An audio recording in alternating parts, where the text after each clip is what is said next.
We economic hitmen really have been the ones responsible for creating this first truly global empire. And we work many different ways.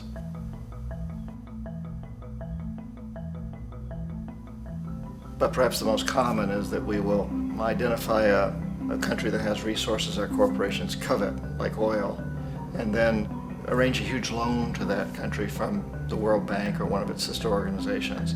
But the money never actually goes to the country. Instead, it goes to our big corporations to build infrastructure projects in that country, power plants, industrial parks, ports, things that benefit a few rich people in that country, in addition to our corporations, but really don't help the majority of the people at all. However, those people, the whole country is left holding a huge debt. It's such a big debt they can't repay it, and that's part of the plan, that they can't repay it. And so at some point, we economic hitmen go back to them and say, listen, you owe us a lot of money, can't pay your debt, so sell your oil real cheap to our oil companies. Allow us to build a military base in your country, or send troops in support of ours to someplace in the world like Iraq, or vote with us on the next UN vote. To have their electric utility company privatized and their water and sewage system privatized and sold to U.S. corporations or other multinational corporations. So there was that whole mushrooming thing, and it's so typical of the way the IMF and the World Bank work, that you put a country in debt, it's such a big debt it can't pay it, and then you offer to refinance that debt and pay even more interest. And you demand this quid pro quo, which you call a conditionality or good governance, which means basically that they've got to sell off their resources, including many of their social services, their utility companies, their school systems sometimes, their penal systems, their insurance systems, to foreign corporations. So it's a double, triple, quadruple whammy. The old world is ending. And we have the opportunity to rethink everything. This is a show about the systemic problems in our world. And the real solutions we have today. To transition from an apocalyptic storm of war, scarcity, and ecological collapse. To create an abundantly advanced, collaborative society. That sustains all life. You may think it's an impossible dream. But the alternative is an inevitable nightmare. We're your hosts, Matt Holton, Amanda Smith, and Zachary Marlowe. And together, we can move past this economic absurdity and come together to actualize our collective potential. To create something completely new. We are Moneyless Society.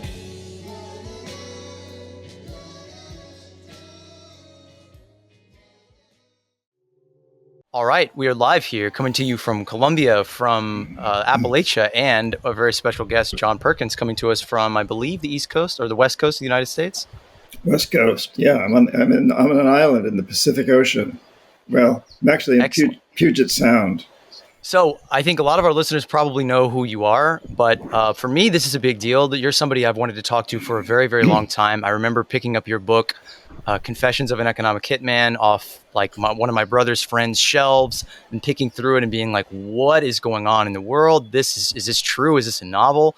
This is a crazy story. And then years later, I saw the Zeitgeist film, Zeitgeist Addendum, which a lot of people in our train of thought and community were really influenced by, which is still a great film that I think everyone should see.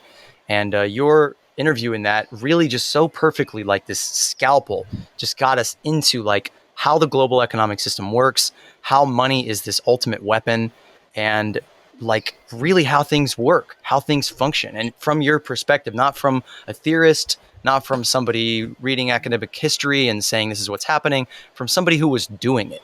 So as a little segue to you, John, can you just kind of introduce yourself and tell us a little bit about that story, about what an economic hitman is, and your crazy lifestyle that has yet to be made into a movie, and should, and we will. Sure. Well, first of all, my official title was chief economist at a consulting firm in Boston. Economic hitman was kind of a tongue-in-cheek. It was kind of like spook. They don't call them. Their business card doesn't say spook. It says, commercial attaché at the U.S. Embassy or something. But they're spooks, CIA spooks. I had a business card that said chief economist, and I actually had about 50 people working for me at various times. But my real job was to identify countries with resources our corporations wanted, like oil. And today it's more like typically lithium, cobalt, the minerals and metals that make up the green economy. Anyway, we'd identify a country with resources our corporations want and then arrange a huge loan to that country from the World Bank or one of its sister organizations. The money never actually went to the country. The country signed off on it, and it used its resource, oil, whatever, as collateral on the loan. But the money actually came right back to the United States, to a U.S. corporation, like usually a big engineering corporation like Halliburton or Bechtel or Stone and Webster, Brown and Root, or maybe General Electric, a big manufacturing company. And they made a big profit off these loans.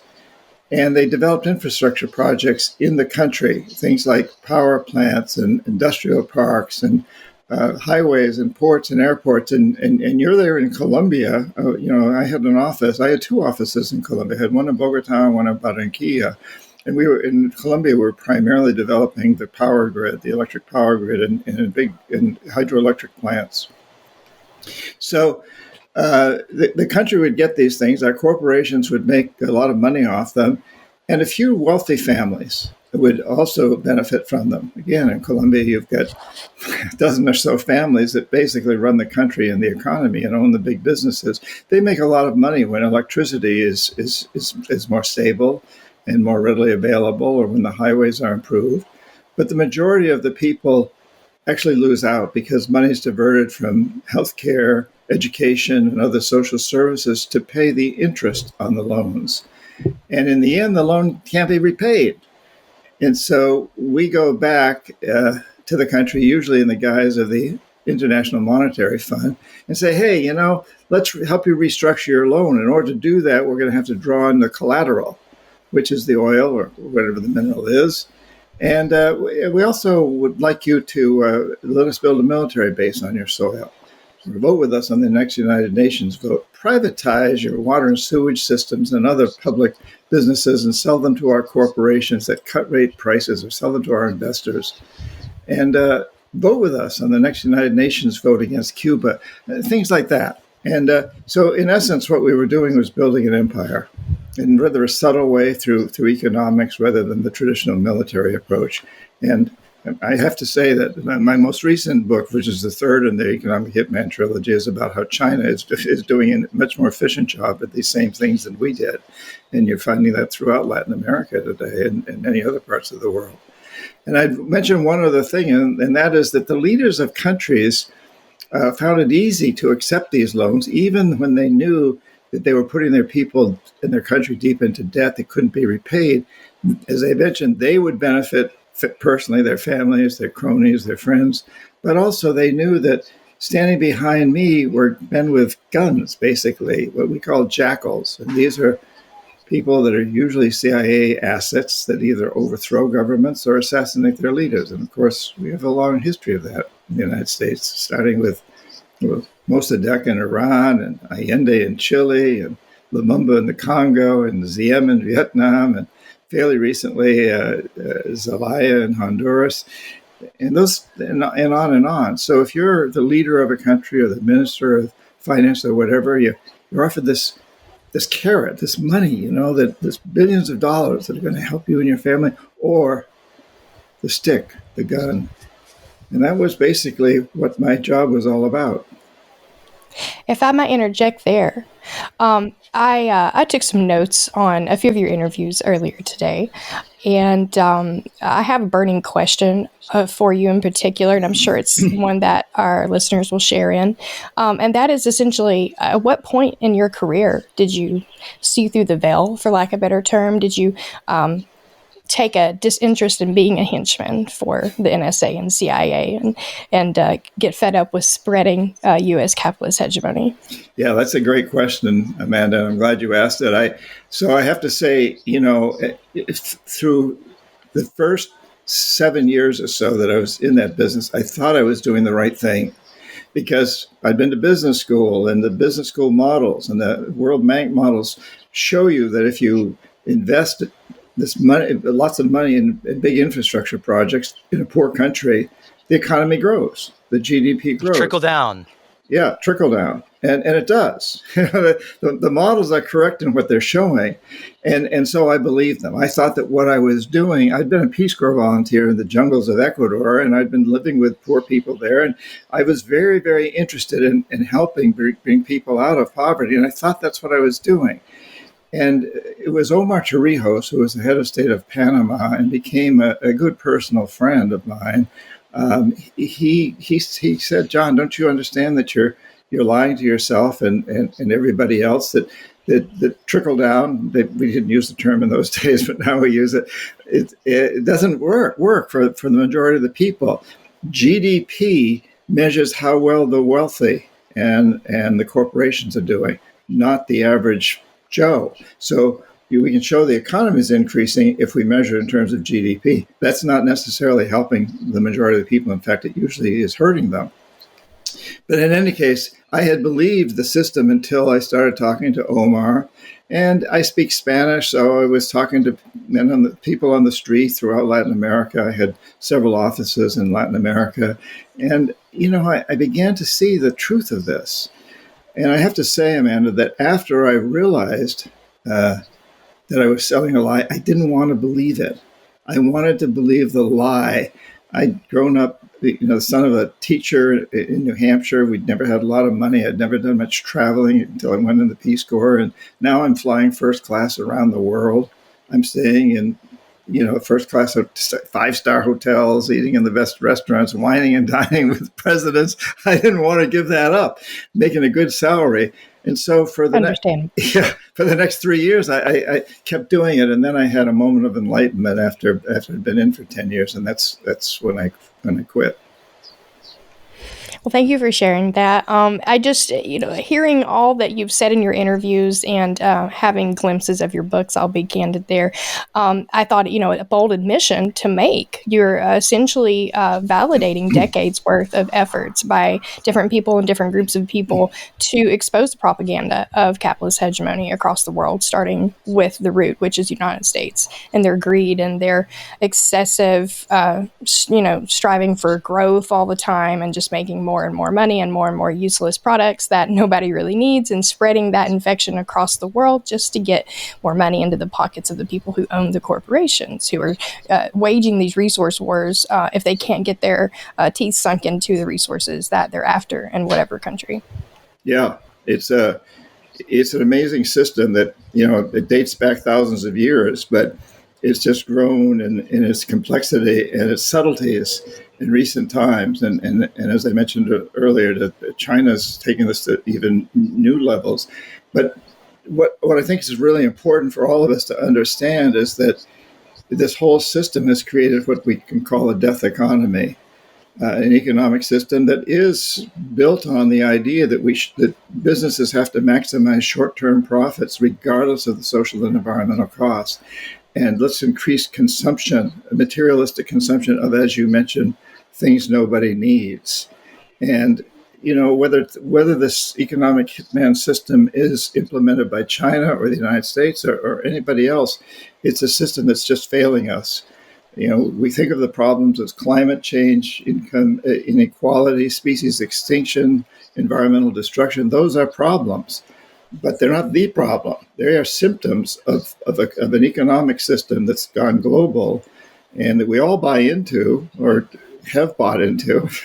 Quite literally. Yeah, quite literally. Where we need to move it away from this idea of maximizing short-term profits and materialistic consumption as we know it, and into a system that's based on long-term benefits for people and nature. And I think it's important, Amanda, you mentioned growth. We don't need any more of the growth like we've been having, but we do need growth. We need growth in ways to feed starving people around the world. Right. We need growth in planting more trees and alleviating the destruction that we've caused. We need growth in cleaning up the pollution that's in the oceans, finding ways to mine that. and in new forms of technology, like to make that current solar and wind seem archaic. We need those things, but we need to. So this life economy is an economic system that will grow, but it will grow in a very different direction from the old one, and it will pay people to do things that make the planet a much healthier place in the long run as well as the short run. Well, that makes me eager to ask you your opinion on the degrowth movement. Obviously, in summary, it points to the fact that we need degrowth in certain industries, particularly the ones who are causing ecological destruction and widespread socioeconomic inequality. How do you see degrowth playing a part in what you see being our future economy? Well, if you talk about degrowth to people in many parts of the world, including some of our cities in the United States, they'll look at you like, well, what do you mean degrowth? We're hungry. We're malnourished. So I think what we need to look at is, and so the way degrowth is often bantered about is it's very elitist. It's coming from people that already have what I have. Mm-hmm. I mean, I can say, let's not have any more growth. I got everything I want. I live in a fairly small house, excuse me, but I love it. And yet we've got to recognize that we need another kind of growth. So it's not degrowth, it's we need regenerative growth. We need regenerative growth. We need to reposition what we mean by growth. And I think that's a problem that people talk about no growth, but they don't define what they mean by growth. Hey friends, we'll return to the main conversation in just a moment. But we're taking this quick break to ask, do you want to do something about all the issues we talk about here on our show? Do you want to learn more, get involved, and help us help others break out of the cycle? Step 1 is to join the growing community of rebels and kind hearts sharing their knowledge and passion. Follow Moneyless Society on our social media pages and spread the message to people who need it. When you're ready, you can get involved by reaching out and becoming a Moneyless Society volunteer. We need every skill imaginable, large or small, if we're going to resist the powers destroying our planet. And even if you don't have time to volunteer, you can help us build the dream with donations of any size. We create all of this community and content because it is our passion, but we need resources to get it done. Monthly Patreon donors receive cool perks like early access to future episodes, and visitors to our website, moneylesssociety.com, can buy Moso shirts and other merchandise that help spread awareness. We're glad you're here, and we hope that you'll keep learning and growing with us. The goal may seem far away, but we can get there together.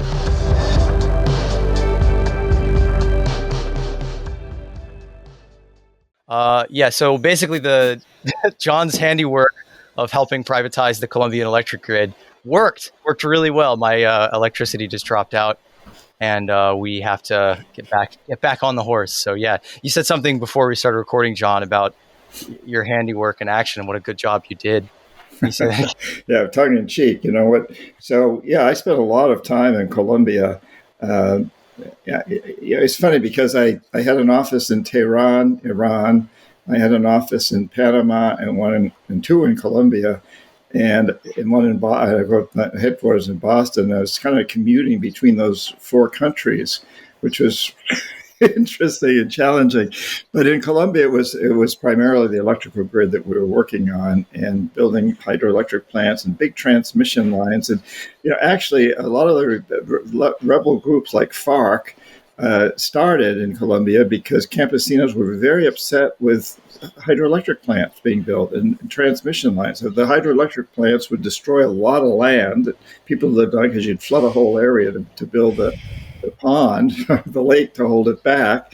And then you'd send all this power through the grid, these huge transmission lines that would go across campesinos' lands or indigenous lands. But they didn't get electricity, but they had to deal with all the crap that went on around producing the electricity. And that was really the beginning of groups that today we know as terrorist groups or FARC or other such groups in Colombia. And of course, that's a constant process of trying to negotiate a peace treaty these days, I realize. But it's fascinating that those started as these grassroots movements opposing imperialism. Just a quick Well, observation there that we call these groups that are resisting what is incredible violent. We call them terrorists when the systematized and sort of whitewashed, greenwashed corporate, structural violence that is depriving people of food, water, shelter, and the ability to live in their own land, the ability to live for free in countries, forests, jungles, all kinds of ecosystems and natural environments that supported people for thousands of years, tens, hundreds of thousands of years, that these companies come in and take over, and these, countries on the other side of the world come in and deprive them of their ability to be free in their own lands and say, you owe us this money. You owe us money. You need to live. So someone posted something today about basically proving that the cattle farming is doing more damage than coca farming. And a friend, mutual friend actually, he basically said it's the same butchers, it's the same people who have the money that was pushing people into coca farming because that was the commodity, that was the the natural relationship that humanity has tended for hundreds of thousands of years, that we are now declaring a cash crop because of all of the manipulation and really fuckery of the CIA and the war on drugs and this really interesting, just super crass, corrupt history that made this land what it is. But those people who had that money, who made the money through the drug trade, are still in power. They're still running the government, and they're shifting the money around to the cash crops and commodities that are going to net them the highest income, which right now is beef. And so you're seeing in this country, one of the big dramas here is seeing these pristine jungles and beautiful greenery everywhere you go, and every mountain vista you see, there will just be these slashes, these patches where people have slashed and burned, set on fire their own land, their own sacred, native, beautiful land that will, that can sustain life indefinitely, destroying it with fire for a few bucks, for less money than it takes to live, for money that is artificially depressed in value. And so you have all these tourists and people coming to live here to take advantage of how cheap it is. And it's just like, this is an extremely rich country. As Michael Parenti said, this is not an underdeveloped country. This is an overexploited country. This country is rich. I mean, I'm looking around me now in this incredibly fertile, luscious jungle. I see banana plants growing that I could not eat all of them if I wanted to. There's mangoes that litter the ground, and yet this rich country has been reduced to dire, extreme, brutal, painful poverty because of this social weapon that we call money and debt. Yeah. Well, and when you think about it, what's the richest continent resource-wise on the planet? Probably Africa. Not now with the green economy and the lithium triangle that's coming out of Chile, Argentina, and Bolivia. That may be changing, but traditionally, Africa is the richest continent. And what's the poorest continent, people-wise? Africa.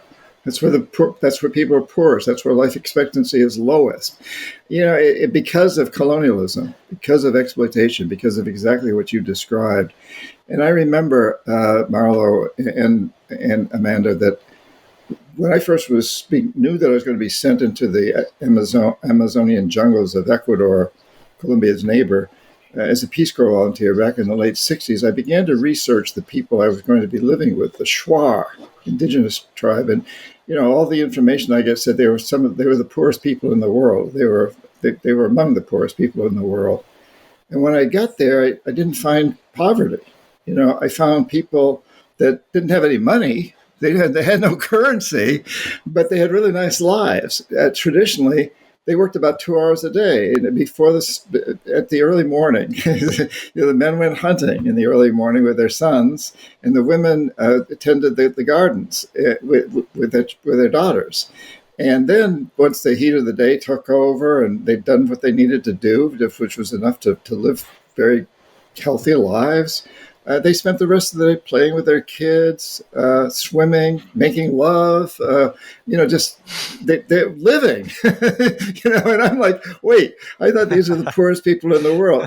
And they're only poor by this metric that we use. And as I said, I was also then, as an economic hitman, trained to use the metric of GDP, which does not measure prosperity. It measures how well the rich are doing. The richest people that I've ever met are the Wacos and the Kogis that I've been very blessed to spend time with down here. It's the reason I'm here. And they're the richest people in the world because they don't use money.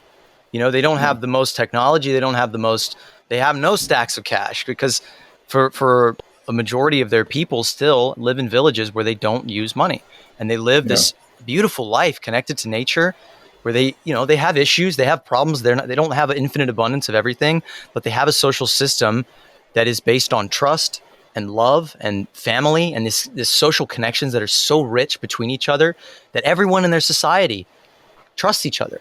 There's no enemies. There's no there's human drama always, but it's like, I can't really put into words the tranquility and the peace and the power in being able to go to these villages and seeing like, this is it. This is human society.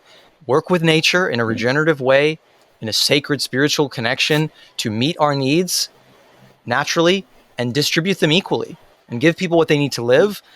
Work on our needs together to solve our problems together, so we're not all running around scrambling, like trying to figure out where to get food and how to get money so that you can get a job, or get a job so you can get money so that you can buy food, and all these contrivances that like we're all on our own. We're all individuals. They do things together and they just get that shit out of the way. They figure it out. They have a system, and then they're free to like explore consciousness. And as you're saying, run and jump and swim and play and explore nature and just experience life, which we don't get to do that. That's what we're robbed of in Western society. We're robbed of existential experience, like an organic one. What you all are describing are people living as a community in its truest form. I get so excited when I hear reports such as yours, John, about experiencing life with indigenous peoples.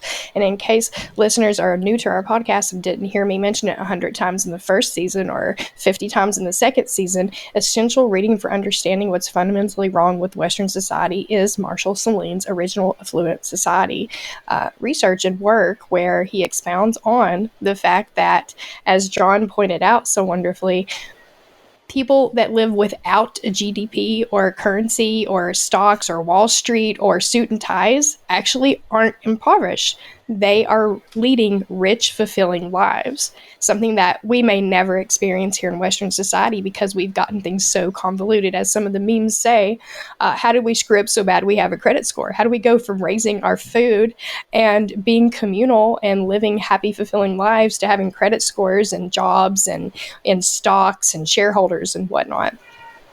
If I could jump in with a question I'm hoping you'll lend some insight on, John. I've been very enthralled with the general strikes that have been taking place over the past few years since the pandemic took place particularly.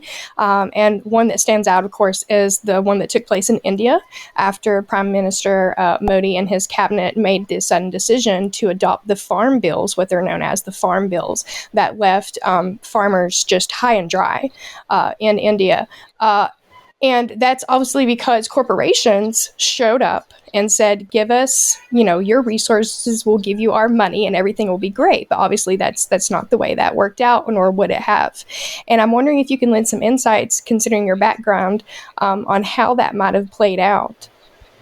Well, yeah, and I guess I would like to change that narrative just a little bit, Amanda, because I never worked in India. I've been to India, but I never actually worked there.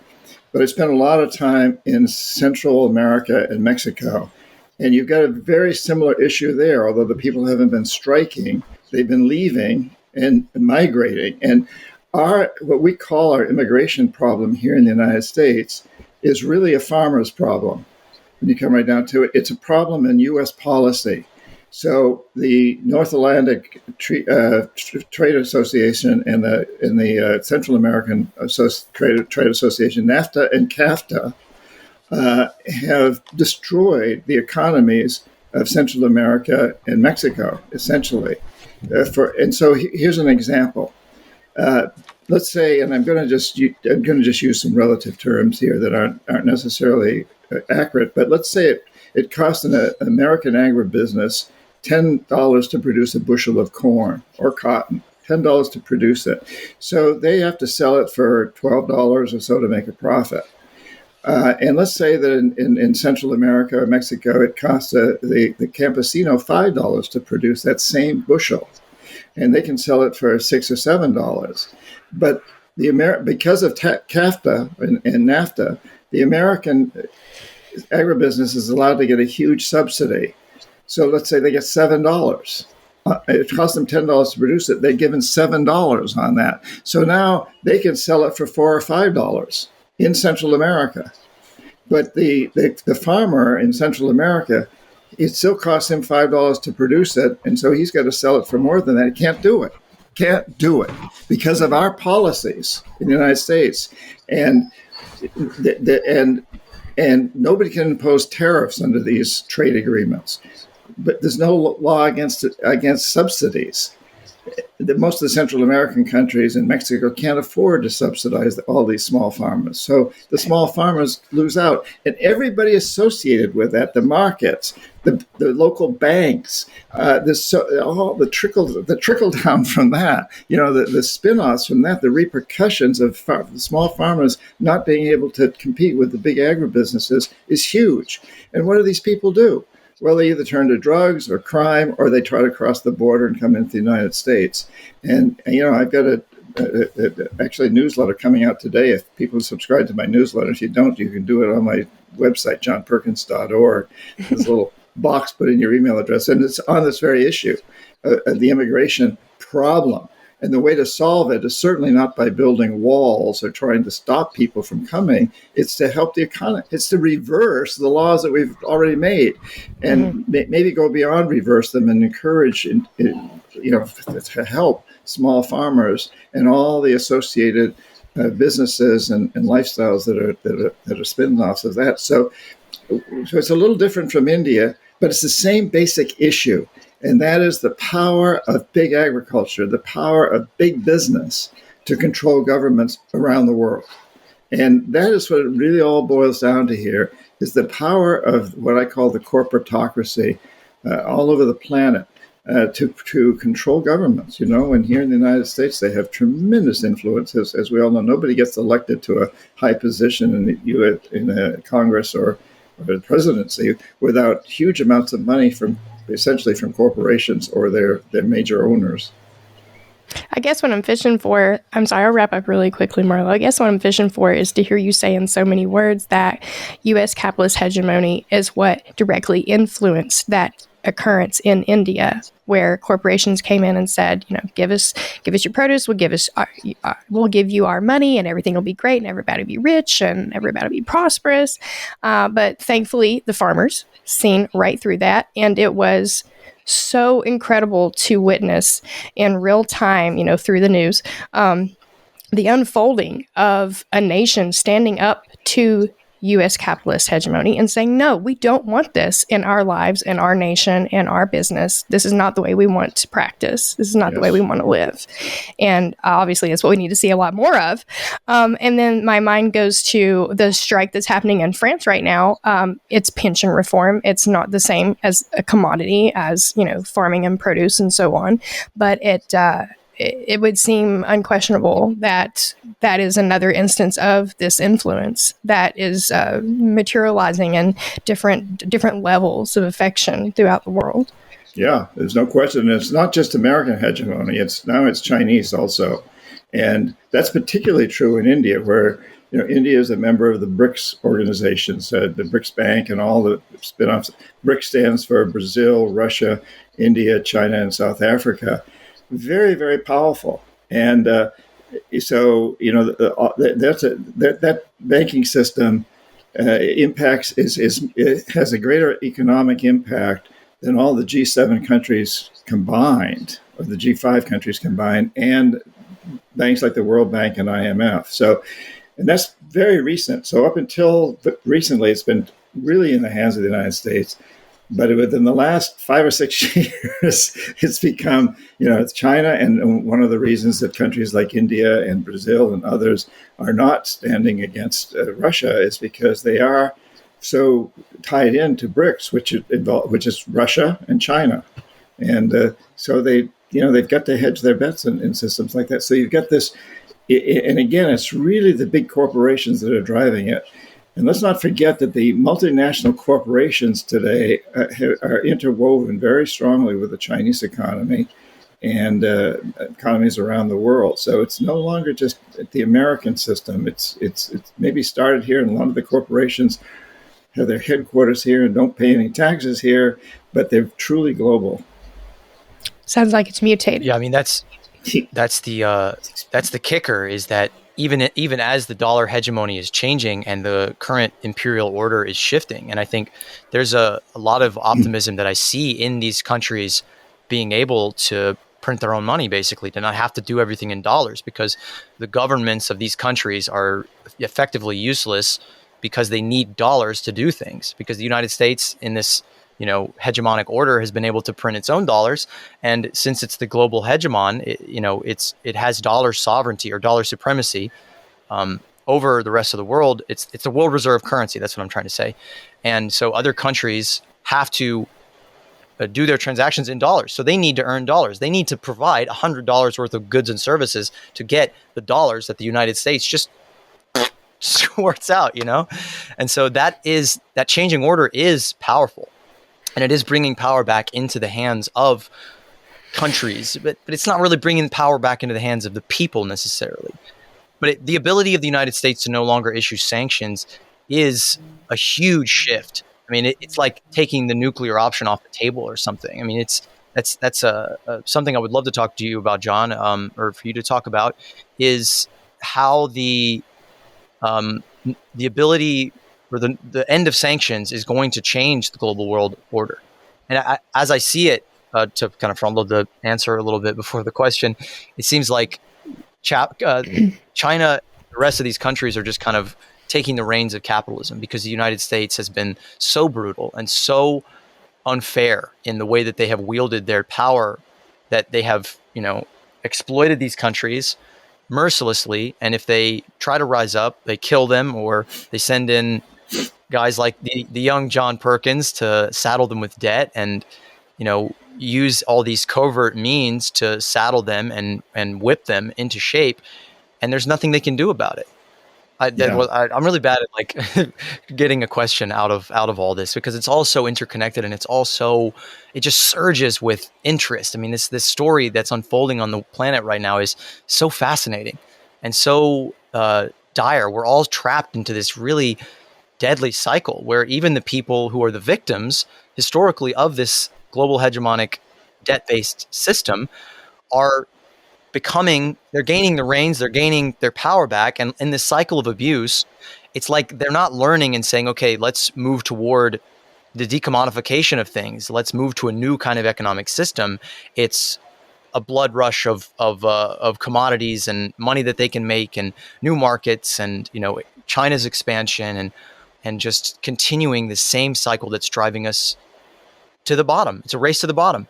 It's a race to a dead planet, and nobody wins on a dead planet. There are no winners. Yeah, I agree with you. You were speaking earlier about the contrast between a death economy and a life economy before one of the many times the privatized grid there in Colombia got, maybe you could speak to that at this point, because obviously it's all about solutions. We've got to start picking up what's left and moving forward, and you seem to have some of the pieces of the puzzle. Well, yeah, so a death economy is, as we've said, based on maximizing short-term profits regardless of the social and environmental costs. And it really became prominent in 1976. So prior to 1976, when I was in business school before that, I was taught that a good CEO makes a decent rate of return for his company, but he also takes really good care of his employees. Gives them pension, sets up pension funds, and gives them health insurance. And I'm using his, incidentally, intentionally here, because at that time there were almost no women running big corporations. That's all changed. But and a good CEO also takes good care of the communities where his corporation works. It helps pay for recreational facilities, maybe educational scholarships, and so on and so forth. But in 1976, Milton Friedman won the Nobel Prize in economics. And Milton Friedman had a tremendous influence around the world. Margaret Thatcher of England and Reagan of the United States, and leaders around the world bought into Friedman. And he said, the only responsibility of business is to maximize short-term profits, regardless of the social and environmental costs. He went on to say, if you maximize profits, you'll take care of all the social and environmental costs. And of course, it was an absurd concept. And it's been proven to be absurd, and yet we're still buying into it. And it gives corporate CEOs the mandate to do whatever it takes to maximize short-term profits, including essentially bribing congressmen, politicians, government officials. In the United States, we have a way of bribing people that's not even illegal, so theoretically it's not corruption. The campaign finance is a big one, but there's many others that I employed many different ways. And it includes destroying the environment. Maximizing profits gives these corporate executives the mandate to destroy in the short term what their companies and everybody else will need in the long term. It's a terrible, terrible system. And it runs counter to everything humans have done for the 200,000 plus years that we've been humans. It's only been within the last blink of an eye that we've really focused on this ultra super inflated economic system and materialistic system. And so that's one of the things that gives us hope, that we find that indigenous people have always lived in what we'd call a life economy, still do. Marlo mentioned the Kogi. I've spent time with the Kogi. They have a life economy, continue. And increasingly, the pressure is being put on them to change that. And the same is true throughout the Amazon, throughout so many areas. But we've all come from backgrounds that embraced what we call today a life economy. And so it's important that we move back into that and recognize that we can pay people to do things that make life better for the planet, for the animals, for the plants, for humans, for all life on this planet. And let's define life as being the rivers and the mountains also. It's not necessarily just what we think of as living. It's all part of this incredible Gaia ecosystem that we live in, this living being that we beautifully said. Yeah. I just wanted to say a couple things there that that point in time of 1976, that shift is really like the Neoliberal Transformation. And I wanted to say that earlier to talk about the way you were talking about agriculture and agribusiness taking over. I was thinking about the Zapatistas who were directly and verbatim rebelling against the neoliberal trade reforms and NAFTA, and this process whereby corporations can look at a map of planet Earth and point to a region and say, you're going to grow this, you're going to make this for us, which is like people talk about the World Economic Forum, controlling things and conspiracies and like one world government and all that stuff, and it's like we have that. That's what we have, where people are pointing at a map and saying these millions of people are going to do this for us. And I just think about looking through history and seeing so many examples of this drive toward profit and money and creating new markets, which is a phrase that's so benign and sounds so nice, right? Creating new markets, but creating new markets historically has meant enslaving people, taking over their countries, forcing them at the sword or the gunpoint to do your bidding. I was thinking about a passage from David Graeber's Debt that somebody dredged up on the intertubes about in 1901 in, I can't remember the country, but it was a country in Africa. It was in 1901, basically, they instituted a debt on the people, a tax, and it was like a moral tax. It was like, we're morally teaching them how to work. We're teaching them the value of work. And it was like that they were taxing these farmers who were so poor that just had to basically give a huge portion of their crop. And so they were basically giving up more of their rice crop than they needed to live. So they were selling it to these merchants who they would have to buy it back from themselves. And so it's like the organization and agglutinization, the accretion of this system into the corporate system is definitely a phase shift and is an ability of like the system to evolve itself into a system where it's able to do much more harm at scale. But I feel like and this isn't just a feeling, it's like from all the academics that I've talked to about the history of markets, the history of trade, the history of the evolution of this system, of the capitalist system, of money, of markets, even before capitalism in the 17 or 1800s, really took shape. It's like this market system that Aristotle and Plato were like, this is a brutal system. It doesn't value life. It destroys the world. It's going to destroy society. And their only disagreement was, can we reform it or should we destroy it?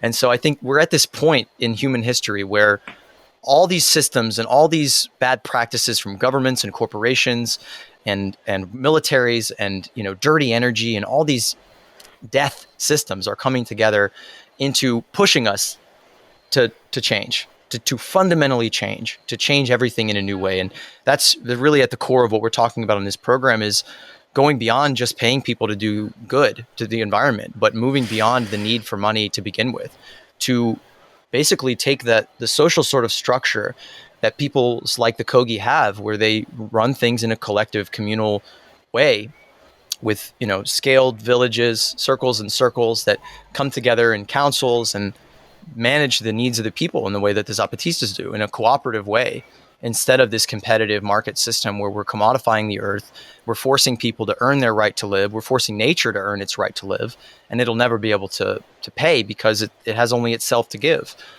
So that's the new territory, that's the new frontier, is in building and articulating that life economy. And that's what we're all about. And that's why I'm so glad to hear you going on people's shows, John, and talking about this economic shift, this structural shift, not one regime to another, but a fundamentally new system. Yeah, well, then, and the real question is, how do we do it? And I think we have to recognize that probably most of the people, I would venture to say probably everybody that tunes into this program, is not just a victim, but also a collaborator. We are all consumers. Absolutely. And many are investors and work for companies, and therefore we have a lot of power. We have a lot more power than we realize that we have, because these corporations are dependent on us. And I have to say that I know a lot of people in high positions in corporations. I just took a person from the C office of one of the top 25 corporations in the world to the Maya people of Guatemala. I take trips to people, take trips to the Maya and sometimes the Kogi and others. Again, that's on my website, johnperkins.org. But so, and what I constantly hear from these CEOs is, I have kids, I have grandchildren, I want my company to be greener, but I know that what my customers want is cheaper prices. And I also know that if I lose market share or the stock price goes down for a while, my primary investors will fire me. And they'll replace me with someone who only cares about stock prices or market share. So I got to stay in here and do the best that I can. But I'm walking this very fine line, because I've got these customers out there who want things cheap. And I've got investors, owners of the company, who want to make bigger profits. And so I hear over and over, help me. And ask all your listeners, for example, to write an email or text or a text or a tweet or whatever it is they want. However they communicate, to pick a corporation that you want to see changed, and write them an email and say, hey, I love your product, but I'm not going to buy it anymore until you pay your workers in Colombia a fair wage, or you clean up the pollution you've caused, or whatever the issue is. And send that to the corporation, send that to all your social networking circles, and ask them to send it to all of theirs. And I got to tell you, I've talked to a lot of executives that want to get, they say, well, we don't read all these, but somebody does, and we get a matrix once a month that tells us what our customers want. We can take this to our primary investors and insist that we change things. And that is something everybody can do, and it has an impact. It has impacted corporations already and continues to do so.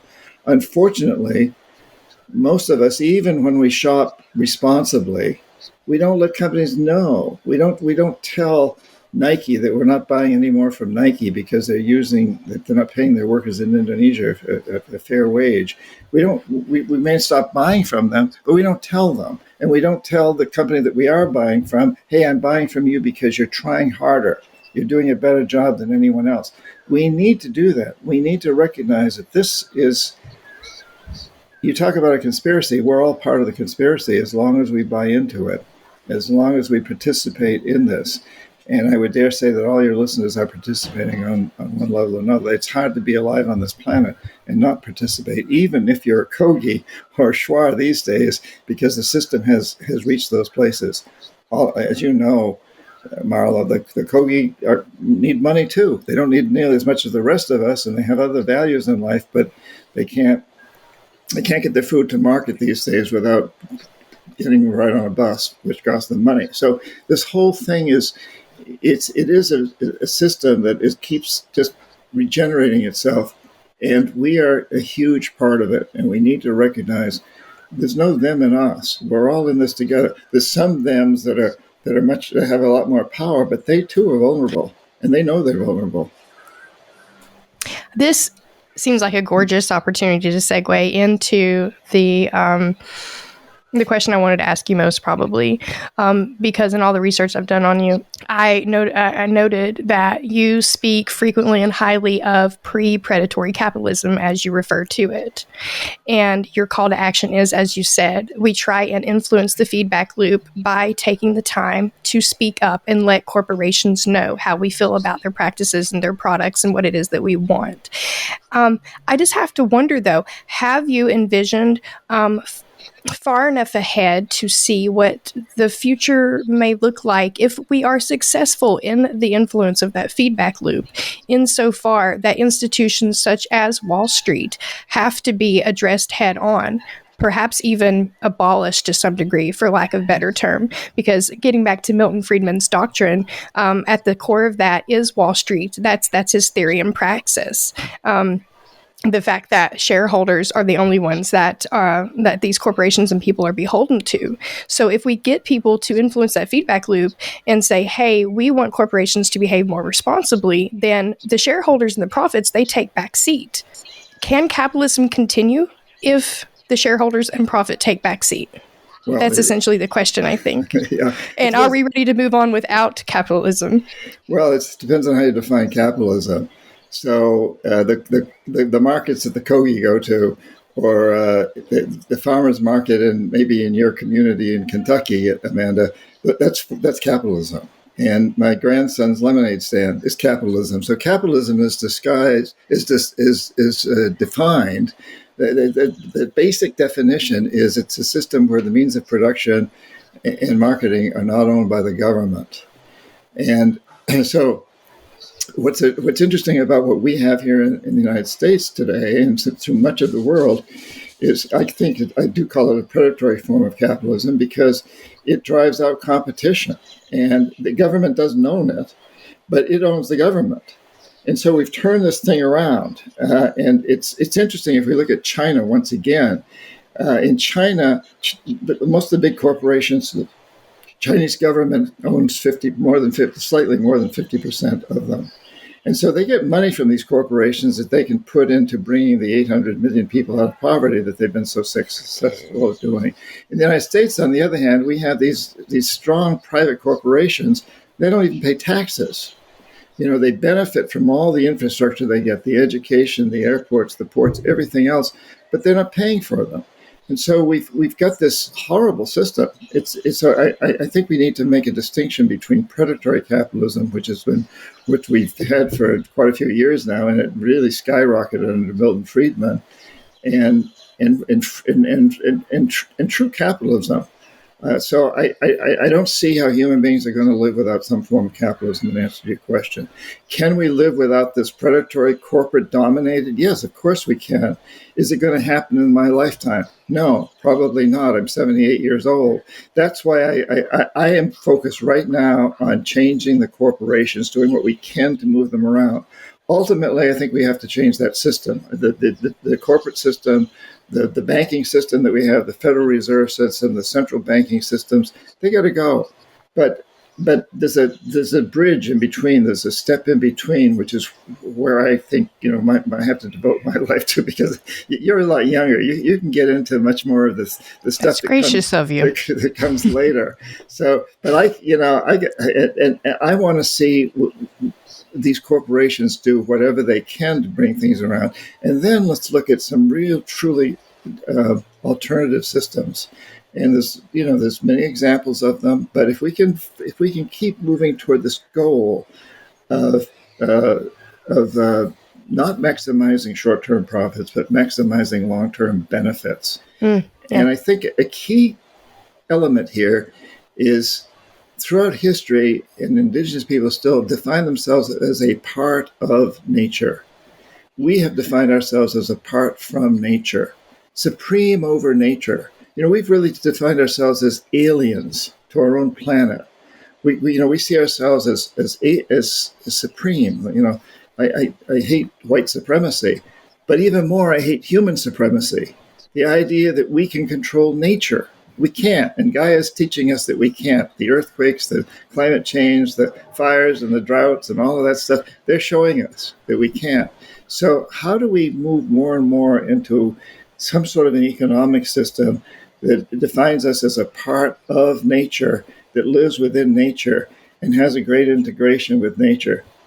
And I think we start with the corporations now, and then we work on moving beyond that. And the future that you may be looking at is probably very different from what we have right now, hopefully. Thank you for your input on that. Yeah. Well, first of all, John, I just want to say that I think that the core values that you are espousing to and where your heart is are just, absolutely in alignment here. And I think it's a very interesting phenomenon that I'm noticing more and more. It's that the language itself and how we define certain words, especially ideological terms, often are the sticking point when the meanings that we each hold individually are actually aligned. So your definition of capitalism is very different from my definition of capitalism, which, I think the traditional definition of capitalism is not just that the government doesn't own the market. It's that because in the way that these systems arose, it's that there is basically capitalism is private ownership of the market. So it goes from being this system that before that the market existed, and it was created by states, by empire, by this conquering colonial force that comes to you, takes over your people, destroys you militarily, and then taxes you in a currency that then that tax creates demand for the currency, so that drives the creation of a market. So people have to go and I'm going to fish, or I'm going to make shoes, and because they have to sell those things, one, to furnish the army, and two, because they owe the conqueror a picture of their face on a coin every year. So that's what creates the market. So this idea that markets have always existed through society, and that the Kogi need to go to the market, they never needed to go to the market until now. And I'm actually here documenting them and working with them in this crucial inflection point where they are, for the first time, having to do that. And the Arhuacos are making that call that they need money to buy their lands, literally just to protect it. And, they have to go to the market to do that. And so this idea of a transitional bridge system is really where I'm focused right now. Ultimately, we need that long-term, visionary, total systemic shift. But I think we have the potential and possibility to create a bridge system that exists parallel to the market, that exists with its own logic, with its own ethos and value system and regenerative values coursing through it, and its own ethic of not exploiting wage differentials, of not exploiting workers, of not having a few people that are making decisions for all. At its essence, it's an intercooperative system. I think you're saying something non-hierarchical. We're shooting for non-hierarchical, and corporations are at the top of the hierarchy as in the world we know today. I have a long, systematic spiel that we're working on putting out there and presenting as an option to go forward. I don't think we have time today to get into explaining that bridge system or the system beyond that, but there is another way. So Marla, what I would suggest, I know we're running out of time here, so I hate to interrupt, but focus on how we get there. There's a lot of literature about a much better system. There's the Teal organizations, one of the nonprofits I founded, Pachamama Alliance, we've gone to the levelized management where there is no hierarchy. and it's struggling. It's really struggling. And I think it's working, but it's a struggle. These sort of things are being shown. The question is, how do we get there?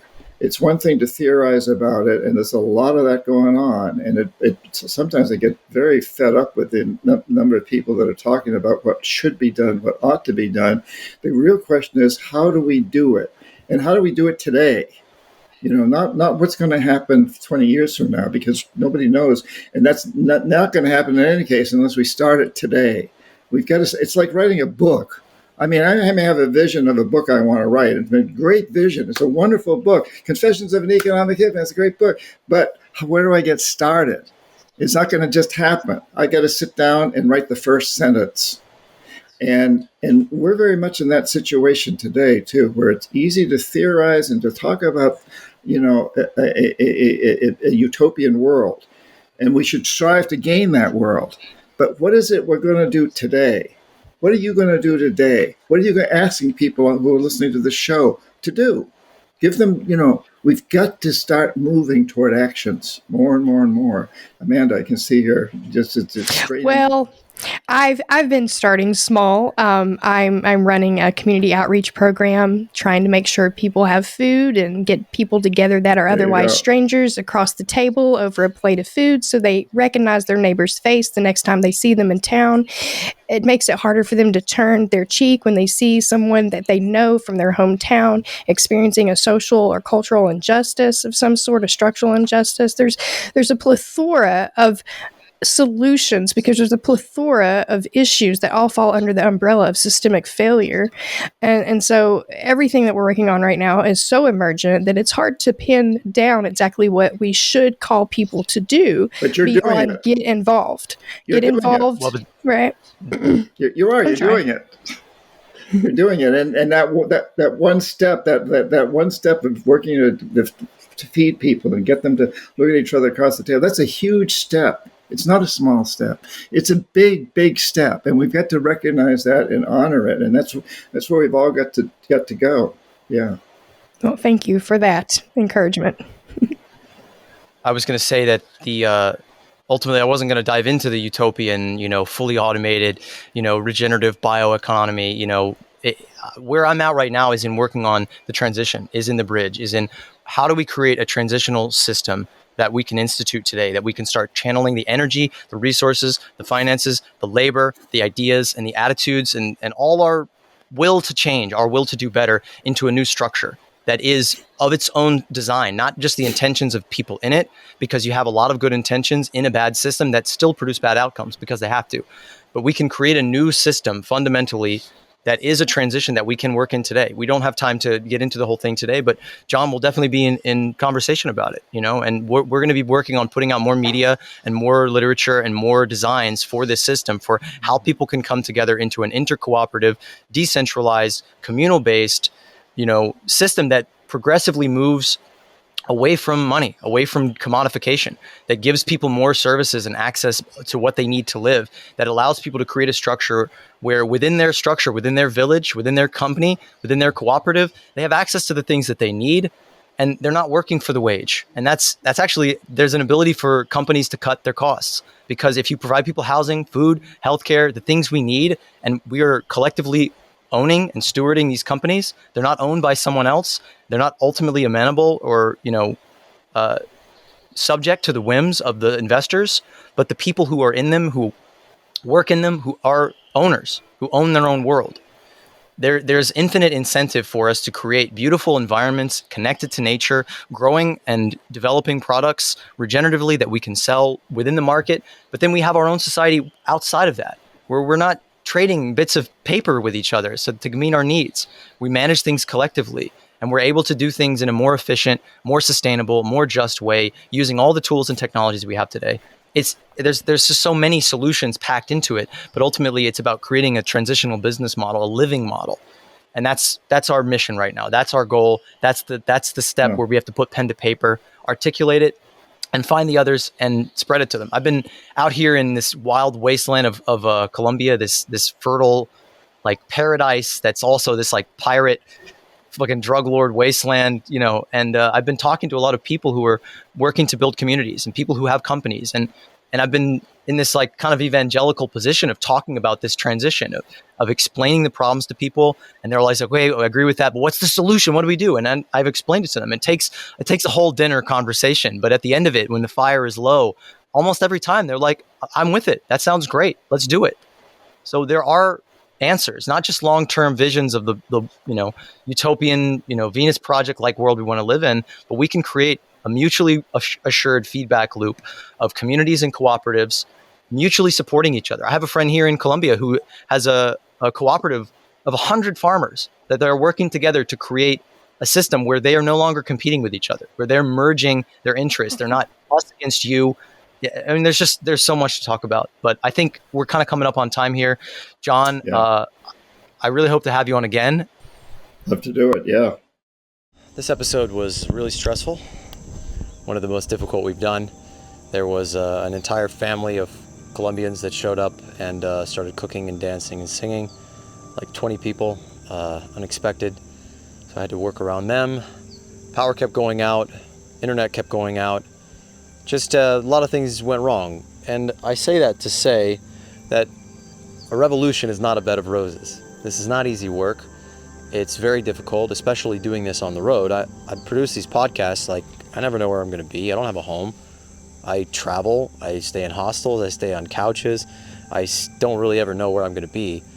And there's very little dependency or, predictability to that. So I say that to say that I love doing this. I love these conversations. I love being able to connect with people like John, to be able to connect with people like you, listener. But it's difficult.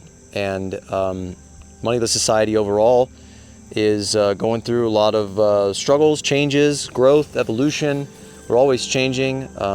Matt Holton, our founder, writer of the Moneyless Society book, which you should go and purchase and read because it's a great deep dive on systems thinking and how to understand the world and what to do about it. Matt is on his own journey right now. He's working on his own personal life and struggling. Amanda is working really hard just to survive. I'm struggling in my own weird way. And all the other volunteers and people we work with are working overtime to create something beautiful, to take our free time and use it to free ourselves and other people. So all of this is a tremendous labor of love. We love doing it. We do it because we love it. It's intrinsically wonderful, but it is a lot of work, and it would help us to be able to have more donations, more support, more financial support. I know, Moneyless Society, you guys need money. Well, we critique these systems because there is no alternative yet, right? The light bulb was invented by candlelight, as we like to say. This is it. We have to exist within the rules of this system as we work to design, organize, and ultimately build an alternative, a way out. So thanks for watching. Thanks for listening. Thanks for all the support. We really appreciate that we're able to have radical, beautiful conversations like this, and that people watch them and listen to them and love them. Almost every week we get at least one person reaching out saying, I love the message, I believe it, I see the change that needs to be done, I have a little thing that I can do, and they reach out to join our organization, to get involved, and to help work together to do something about it. And that's my call to you, to reach out, to don't just look at these problems in the world and say, oh, well, what can I do about it? You can't do anything as an individual, but we together can do a hell of a lot. The sky's the limit. There are many worlds that are possible beyond this narrow death economy. So thanks for listening. Thanks for the support. If you're listening on an audio platform, give us a review. Hit that like and subscribe button. Leave a comment. Just tell us how you feel. Tell us a country you'd love to see get cooed. I don't know. Love you guys. Anyway, we'll have more shows coming. Schedule may be a little irregular. We're bringing things together, but a direct call to action. Anybody who wants to make media, anyone who wants to help us with these shows, to help cut clips, to help spread the word, to get involved, and ultimately, keep using that word, I hope this isn't the ultimate fate of humanity to destroy itself for something as abstract and silly as money, but ultimately, we have the power. We can create this world and make it into whatever we want. So if you want to do that, if you have skills, if you have interests, and you want to work together with other great people who are doing something about it, who are working on long-term, large-scale models for integrated community centers, for new ways of doing business, new models, intercooperative transitions. Hey, that sounds interesting. Let's get together and do it. All right. Thanks, folks. Take it easy.